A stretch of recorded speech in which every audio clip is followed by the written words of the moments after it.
Gunfire and grenades are unleashed on Beirut's city streets. Residents flee the chaos while buildings are blasted with bullets. All of a sudden, we hear like this sound and then a ricocheting of something, metallic. I moved the curtain over and then I noticed that, it was a stray bullet.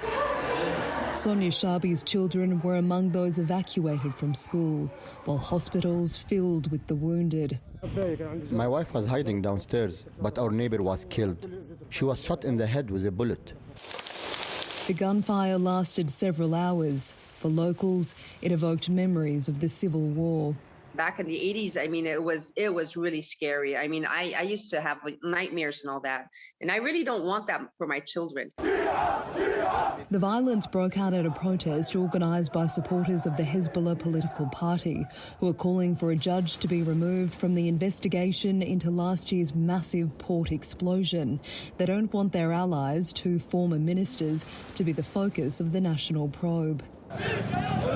Hezbollah says demonstrators were fired on by members of the Christian Lebanese forces, a claim they deny.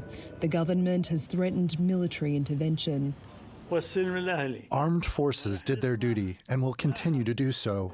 We will not allow anyone to take the country hostage for their own interests. The country has been teetering on the edge of collapse for a year, crippled by a series of economic crises and growing civil unrest. I started thinking I'm not going to stay in this country. I need to leave and I cannot handle this anymore. For now, the people of Beirut remain on high alert. Isabella Higgins, ABC News. The world's largest space agency is getting ready to launch rockets from the remote Northern Territory in a matter of months.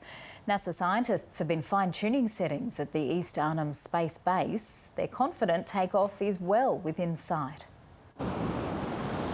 Deep in northeast Arnhem Land, from sacred red earth to the skies above. In so many respects, this is another signal that Australia as a nation is open for launch business.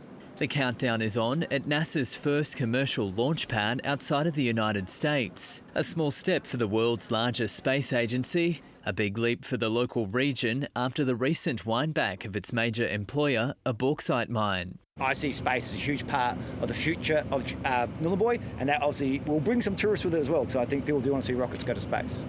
Years in the making, the project was delayed by coronavirus, but is firing ahead with almost 30 international NASA personnel now at work in the region.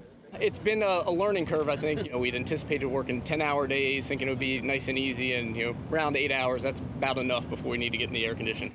The base's location near the equator makes it an optimum launch site. What that gives you is extra rotational velocity. It means it throws your rocket off more quickly, you need less fuel. And unlike several major projects across the top end, this one is being guided by and employing Indigenous hands. What we see here is just the beginning to a new beginning.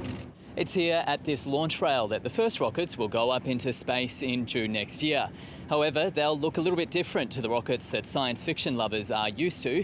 Instead, at 15 metres long, they'll go up more than 200 kilometres, where they'll be in zero gravity conditions. Studying the atmosphere of other planets. So there are 3 separate experiments run by 2 different universities out of the United States. Once the initial liftoff is achieved, the centre could send up to 100 rockets into space each year, with hope benefits continue flowing to those on the ground below.